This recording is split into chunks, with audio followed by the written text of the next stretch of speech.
I've been doing that for years. It's just the fact that we wasn't doing it here. So now everybody's starting to be like, well, who is this dude? I'm old shit. Nah, I'm bullshit. Well, you know, a lot of artists that have a team, right. It's more so me first.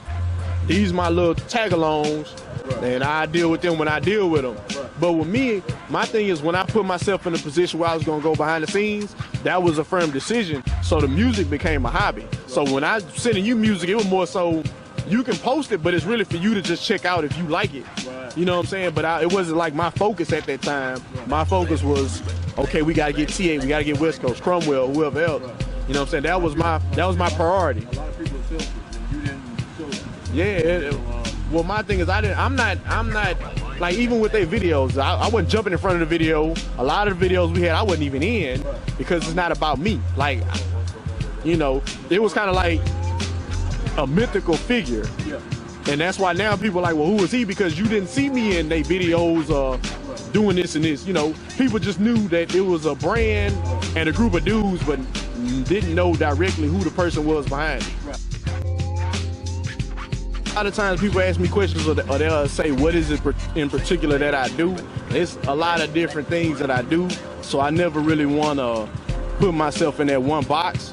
Because to me, I feel like for me, the sky is the limit. If it's something that I have an interest in doing, you know, I'll try it. Marketing, branding, booking, touring, I mean, whatever.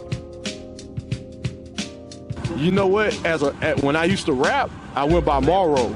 And then we did a show in London. I did a show in London for U.S. troops who couldn't come home for Christmas. And then after that, I did a song with some German hip-hop artists. And the song was in German.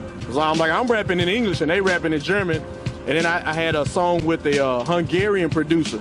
So after I started dealing with like a lot of international stuff, I was like, fuck, you know, international, that shit sound a little more catchy than Morrow. So I put the stamp on. But the thing was, I didn't, you know, usually people get themselves a name like I'm international such and such, and never been outside the city limits and shit. So I wanted to give a name that really you can back that, I can back that shit up. Like, it ain't just, I'm saying it because I'm saying it. It's true. I'm blessed, man, but you know, it's like a lot of times when you are in a better space, people still want you to be in the space you will act like you was in the space you was in, and you have to realize at time, man, you can't really do that. You know what I'm saying? You have to really keep it cordial or professional at times, and and to me it don't really make you fake or make you phony. You a sellout. It's just the fact that when you have certain people watching and you know that they watching and you had a potential to do something bigger, you can't sell yourself out to want to keep it real to people that ain't gonna help you or look out for you when you in a rut. You know what I'm saying? So you have to do what's right for you to get to where you need to be. Some people are afraid to change. Yeah, but you can't. But at the same time, you have to do it. To me, you have to do it by still doing right by people, and the people that are still in the situation you was in, you can help them. You can't make them come up, but you can help them. You know what I'm saying? And those that are in that situation, if I can help them, I help them. And at the same time, you know, you have to be a balanced person. You know what I'm saying? You can't, like for me, I'm still 1 foot out, 1 foot in. So it's like, I'm trying to get on this path, but at any given moment, I know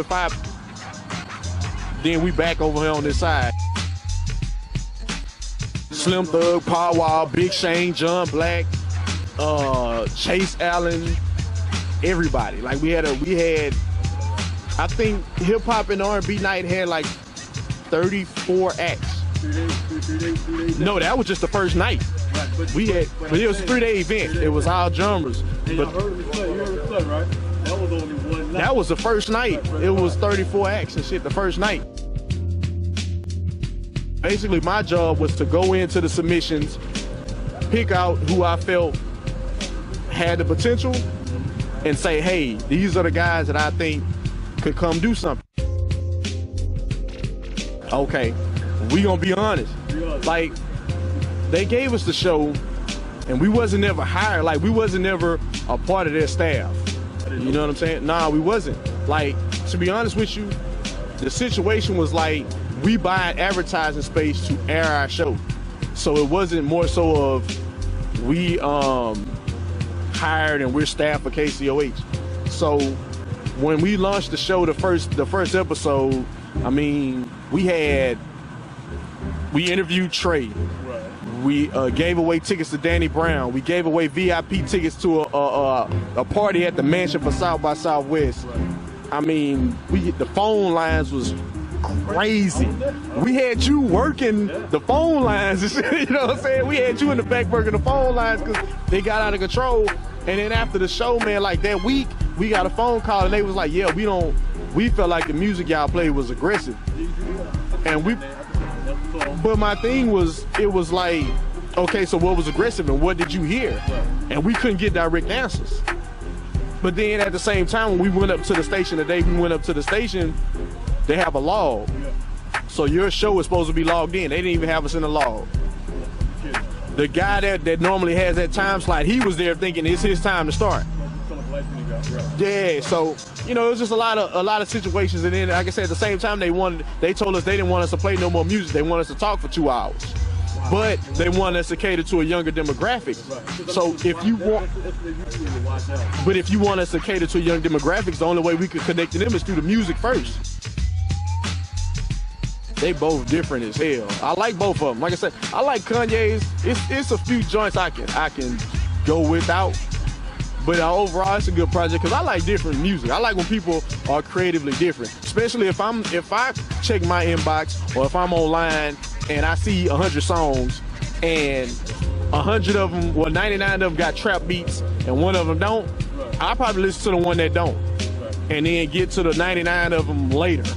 You know what I'm saying? So when he dropped that project to me, I was like, this shit it was genius to me because it was like, this shit different. Now, as much as people have something to say about it, watch everybody want to start doing rap rock or venture off. There's other people that did it before him, but you know, it's people that'll be in that lane. But to me, honestly, when I hear the album, the only person I think of that I hear that has done something similar is Kid Cudi, which was under his umbrella, man. It sounds like some Kid Cudi influence in the project. Right. You know what I'm saying? Right. So what are some of your influences? Now, before we get to that, what about the Jay-Z album?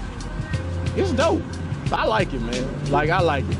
You know what I'm saying? Because it for me, when I listen to it, and I was talking to West Coast about it, he's like, man, I listen to Jay-Z album. He said, you could tell he out of there because it's like, he'll mention names of people, you like, I don't know who the fuck that is. But it's only other rich people would know who these people are. Right. And to me, I'm like, that's cool. Like, who would not want to aspire to get to that point?